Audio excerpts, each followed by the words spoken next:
All right, everybody, welcome to Dell Hollow Lake here in central Tennessee. This is an absolutely gorgeous part of the country. We're here at a really pretty time too, but Dell Hollow is an absolute gem of a lake and a fantastic lake as far as the whole country is concerned.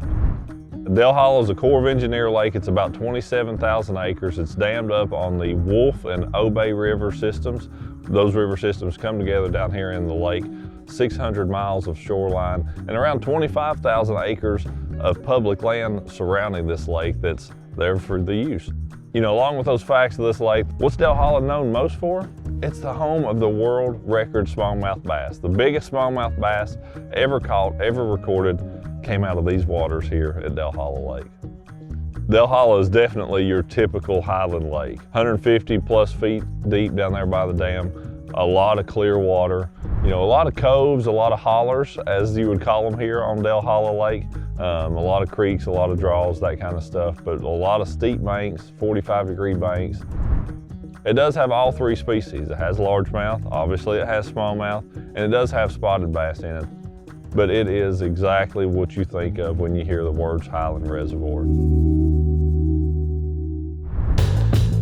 If you look at this lake and you kind of break it up by sections, what you have, you know, all the way down by the dam, obviously you're going to have the deepest, clearest water, not hardly any flats whatsoever down that way. You can get in the very back of a creek or two and run into some flatter areas. It really doesn't change drastically until you get up near where the forks of the rivers are. Then you start getting a little bit shallower, a little bit flatter areas. And certainly once you go up both of those arms, there's quite a bit of flats and stuff. It being a Corps of Engineer lake, there aren't any personal docks, no individual docks on it, only marinas. Wood cover when the water's down is limited. It's really about the structure, about the shape of the bottom. And there is a good amount of rock ledges and slate, natural rock, that kind of stuff. But for the most part, this is a lake that outside of when the water's very full, just to be honest, it's the lake that forward-facing sonar dominates because of the lack of cover in this lake. So as far as your forage, you know, all your typical stuff that you would expect. Threadfin shad, gizzard shad, coarse crawfish, every flavor of bluegill, pumpkin seed, sunfish. It wouldn't surprise me, honestly, if this lake had alewives in it, but I don't know that for certain. A lot of stuff here in the lake for those bass to feed up on.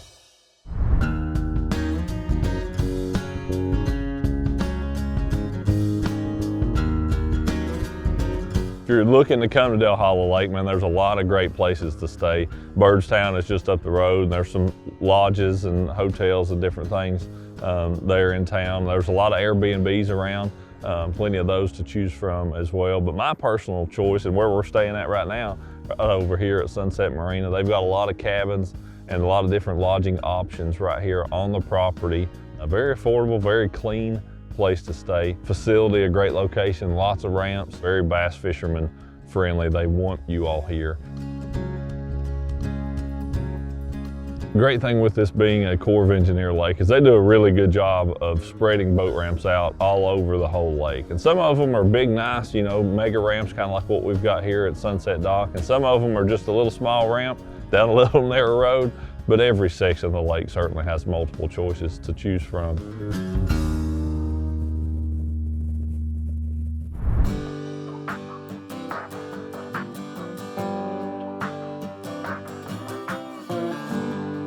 So you can see I've got a map of the whole Dell Hollow Lake, all 27,000 acres right here pulled up. You've got the Wolf River arm, the Obey River arm, which is the bigger of the two, and then you've got the main part of the lake, and there's some really big creek arms as well off of the lake. I want to preface this by saying that this whole lake is good. The whole lake has populations of fish, but the good thing about it being a highland reservoir like it is, it's generally going to be patternable. So whatever you figure out, you can take to different parts of the lake and repeat that pattern. So I want to start with winter, and then we'll kind of work our way through the year.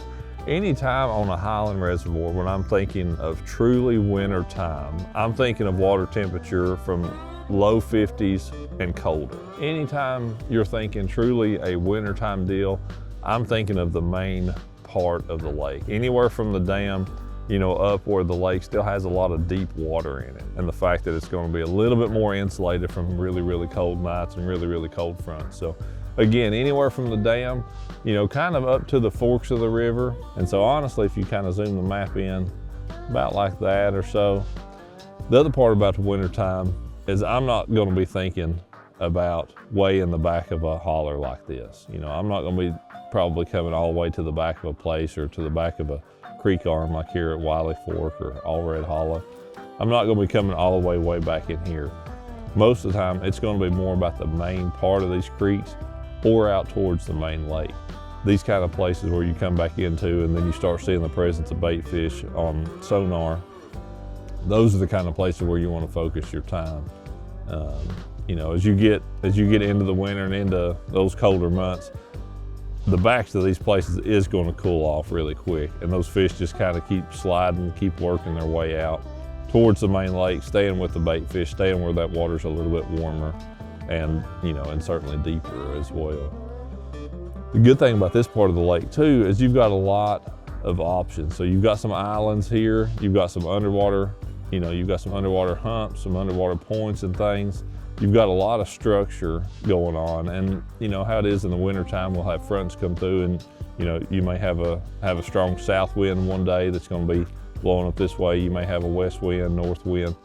Anytime when you're in a part of the lake like this where wind from any direction can create current and create current washing across this structure, that's always the kind of things that you want to be thinking about. It's interesting that a lot of these fish, you know, that were back in these hollers and stuff, anywhere where the bait comes back, the shallowest bait in here. So say you're out here in 70 feet and you've got bait, and then at 60 feet you've got bait, at 50 feet you've got bait.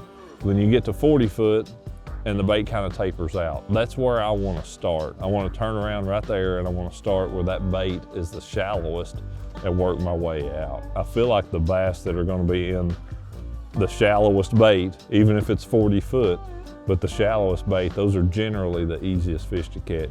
The main part of the lake, again, that main basin, part of the way back into those creek arms, looking for the presence of bait fish, that really is the key in the wintertime.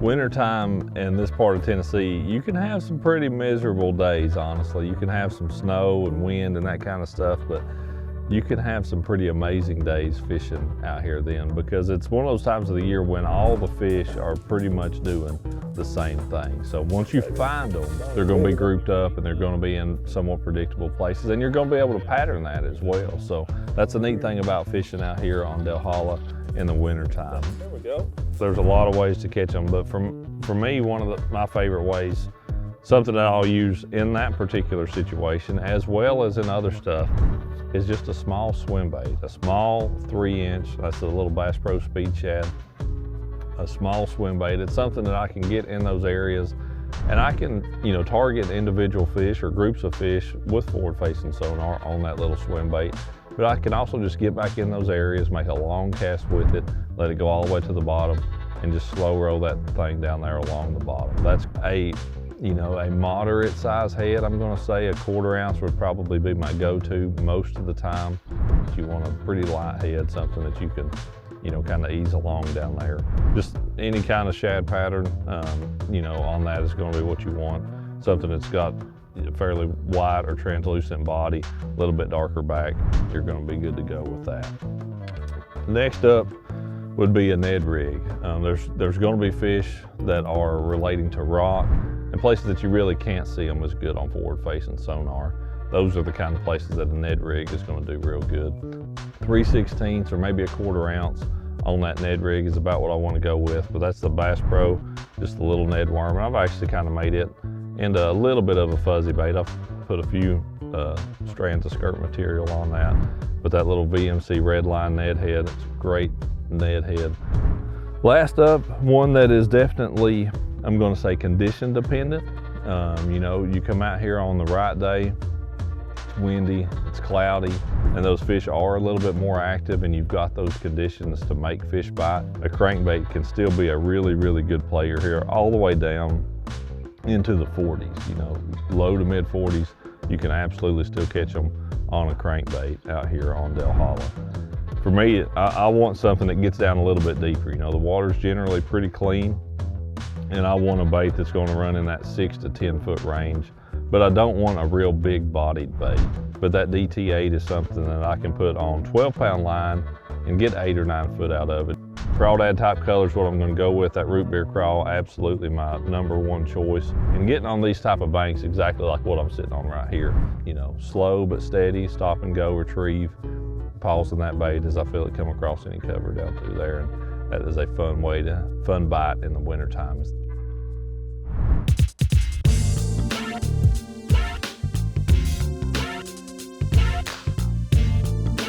Springtime truly is the time to be bass fishing. It really doesn't matter what kind of lake you're on. If you ask any bass fisherman where do you want to go in the springtime, everywhere's good. Everywhere has potential that time of the year. And Dale Hollow is definitely no different. One thing about Dale Hollow and a lot of highland reservoirs that I'll say is that the neat thing about this lake is that you can really kind of pick your poison this time of the year. What I mean by that, of being able to pick your poison, is that, you know, in the springtime, that's the time of the year, obviously, when stuff's warming up. Hopefully we're getting spring rains and warm rains and that kind of stuff. So the upper end of the lakes and the back ends of those bigger creek arms, those are the places where you're going to get a lot of that warm runoff. We get warm rains in the spring. A place like Howard's Creek, a place like these other creeks up the Wolf River, you're going to get a significant amount of warm water coming in. And I'm talking when you're getting those 55, 60 degree rains. Generally speaking, this lake is going to be up close to full sometime by early to mid-April.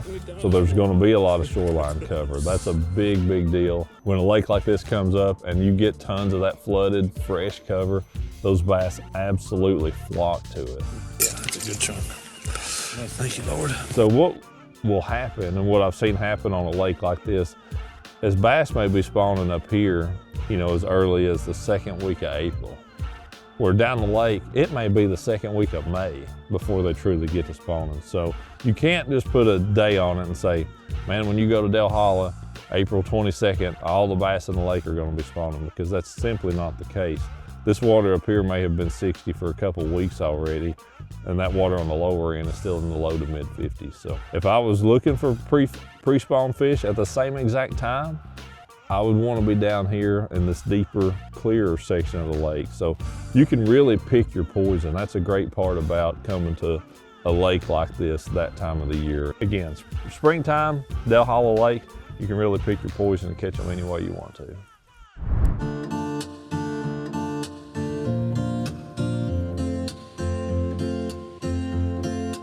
Springtime to me, man, it's all about getting back in these hollers and trying to find where those fish are at. If it's early in the pre-spawn, if it's right before the fish are spawning, if there are some fish spawning, you know, or if some are already done and kind of starting their way back out. But when they're pre-spawn, they're going to be right out here, kind of where my boat's at right now. Obviously the lake's down a little bit, we're here in the fall, but out in here, and this is where the bait fish is going to be, and that's where those fish are going to be staging pre-spawn.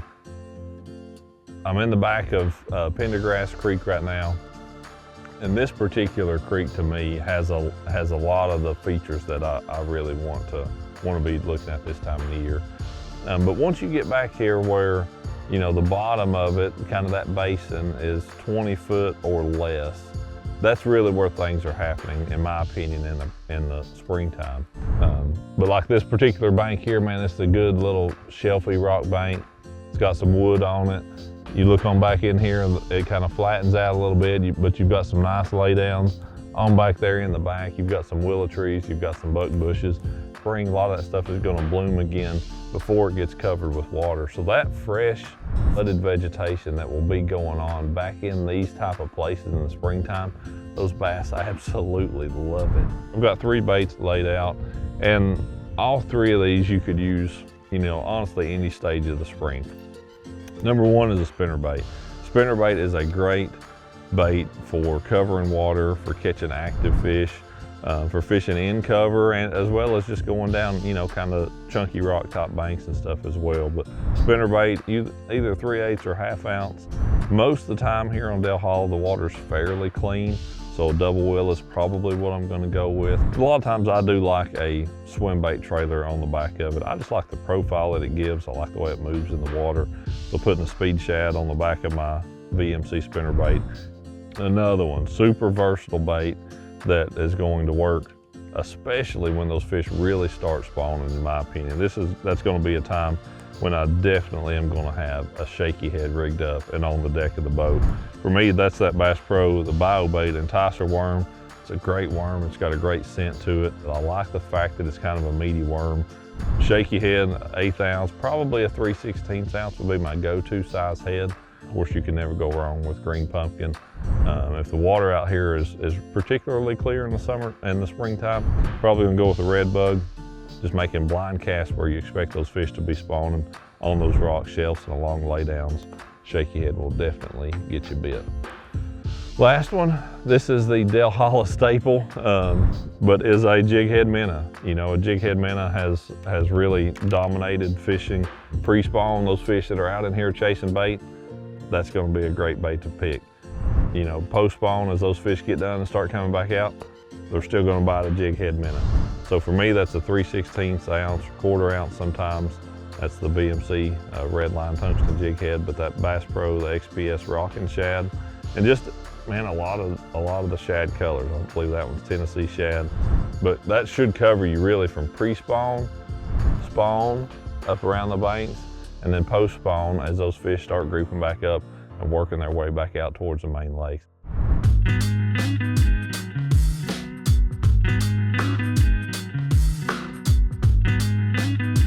When I think of summertime in a highland reservoir, the first thing that comes to mind is night fishing, honestly. And that's something that Del Holla truly is known for. I mean, it's known for people coming out here in the summertime and going night fishing.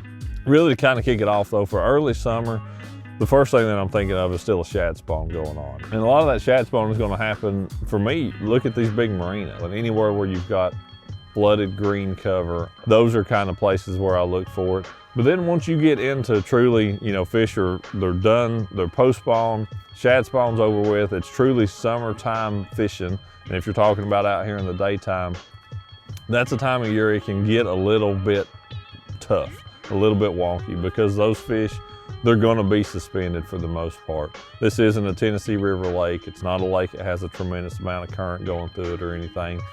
The bulk of the fish that time of the year, they're gonna pull out towards the main lake. They're gonna start using a lot of main lake structure, as well as just getting back in the bait. It's kind of like they are in the winter time, but it's just the fact that they're out there roaming around chasing bait some. But if you look at an area of the lake, like here around Goat Island, there's a lot of other structure going on. You've got some long points coming out, you've got some humps, you've got, you know, a lot of other stuff going on.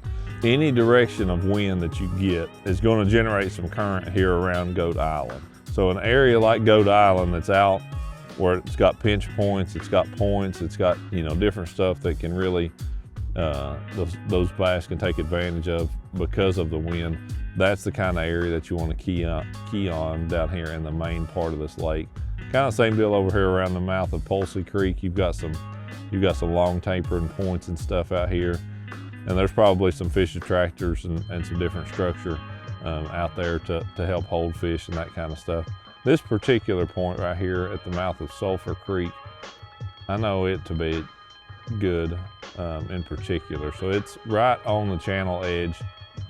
You can see that it comes up real shallow and falls off, boom, right straight into the river channel. So it's a big steep bluff, it's got real sharp points, it's got a little saddle in there, and then this other point that tapers off out there on that side. That is a particularly good spot and a place that fish will school up some and actually school and bust on bait in the summertime. The other option, in my opinion, that you've got would be kind of like up here, up in the Obi River arm, like what we are right now, or come on up in it a little bit further, because when you get up in that river arm, you're gonna get a little bit more off-colored water. And that more off-colored water is gonna let those fish be a little bit more structure oriented. So you get up in here and you've got some points that kind of run out, or you've got a little high spot out there out towards the middle of the river channel. Fish will use that kind of stuff. And they'll use that and actually relate to the bottom a little bit more because of the water colors. But again, main lake, looking for places where the wind can generate current and you've got some structural elements. Those are the kind of places at the summertime those fish are definitely going to be ganged up and be using.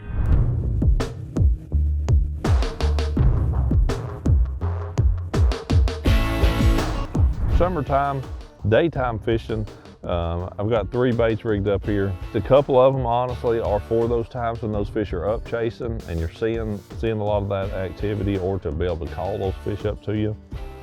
That's what a couple of these are. And then another one to actually go down there and get them with. So one, man, a topwater walking bait is just a fantastic way to catch fish in the summertime out here. When those fish are coming up schooling and they're busting on bait, especially early in the morning, late in the evenings, they're spending more time up towards the surface of the water on bait. A big walking bait, something that's, you know, gonna call those fish up, is one that I really like. That's the Rapala Jowler. Another one, if you can't get them to come up all the way to the surface and actually commit to a topwater bait, is a jerkbait. And this is a suspending jerkbait, but I'm not stopping this bait and letting it suspend. I'm not letting it hang, you know, any amount of time in the water column. I'm working this bait fast, I'm working it quick, trying to get a reaction bite out of those fish, and that's the Rapala Shadow Rap Deep. I do like that deeper running bait because on a long cast, I can get 10 feet out of it. So, and you just want some type of natural shad pattern. A deeper running jerkbait certainly is a player as well in the summer. Last but definitely not least, if I know where those fish are at down near the bottom, and even suspended fish that are just kind of hanging in a particular zone, would be a drop shot. Man, a drop shot with a pink worm on it, 6-inch worm, is a great way to catch fish in the summertime on a drop shot. Got it right down the hatch. It's so cool.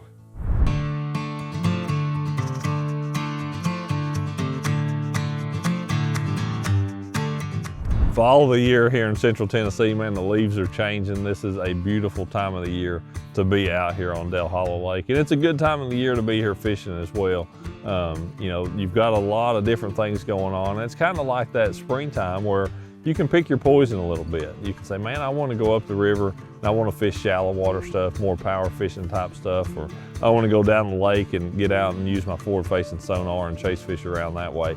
You can be successful doing either one of them this time of the year here right now in the fall of the year. You can come way up the Wolf River arm, you know, and fish what little bit of wood cover's left in the water. You're gonna have some off-colored water to come up in there. You can throw you can fish shallow, throwing a crankbait, spinnerbait, whatever you want to do. You can do that kind of stuff. Or you can come down in the main part of the lake and go back in these creek arms looking for schools of bait. And those fish might be out in 20 foot. They might be in 4 or 5 foot chasing bait. And they might go from 50 to 5 foot in just a few minutes if you follow them. But these type of creek arms down here around Pulsey Creek, Hendricks Creek, any of this stuff right down here on the Kentucky side, those fish will start using these kind of hollows and stuff again, pushing that bait fish or just following those bait fish back up into those. But fall truly is the time of the year.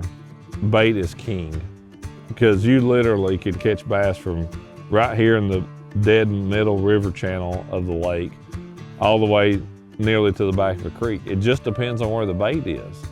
So for me to make those fish a little bit more catchable, I just want to find a part of the lake that isn't extremely clear, okay? You know, 3 foot of visibility, 4 foot of visibility, I'm okay with that. You start getting into 5, 6, 8 foot of visibility, those fish just get much, much harder to trick, to be quite honest. So main basin of the lake again, that's where it's gonna happen for me in the fall.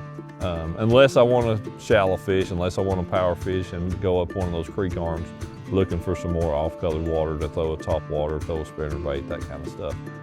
But if I'm fishing where the bulk of the fish are, it's gonna be right down there in that main basin.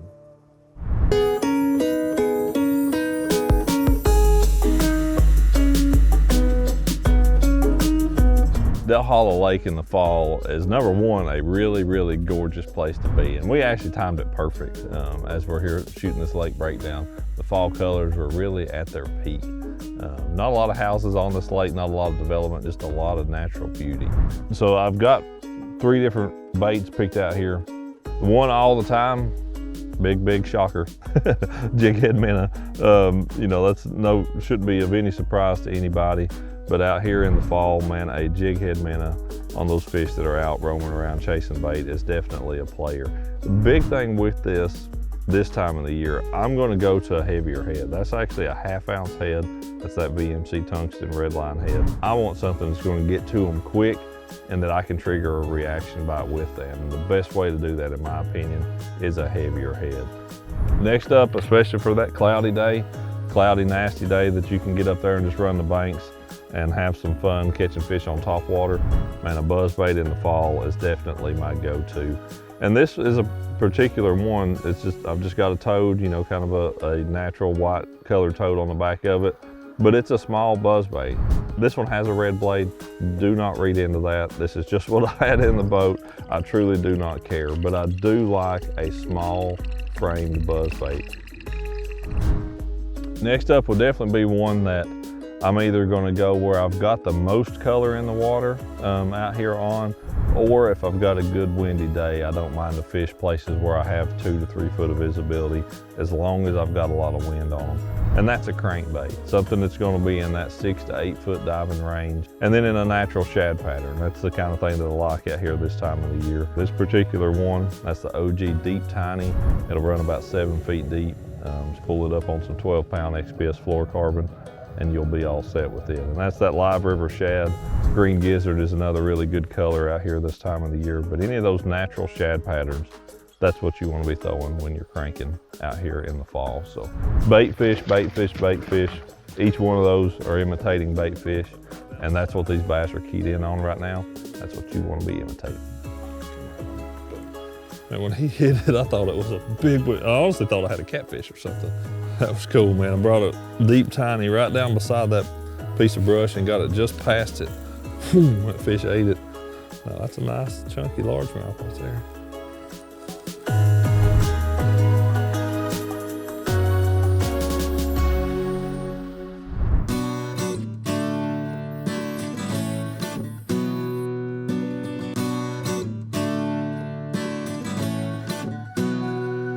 Man, I certainly hope that you have enjoyed this lake breakdown from Dell Hollow Lake here in central Tennessee.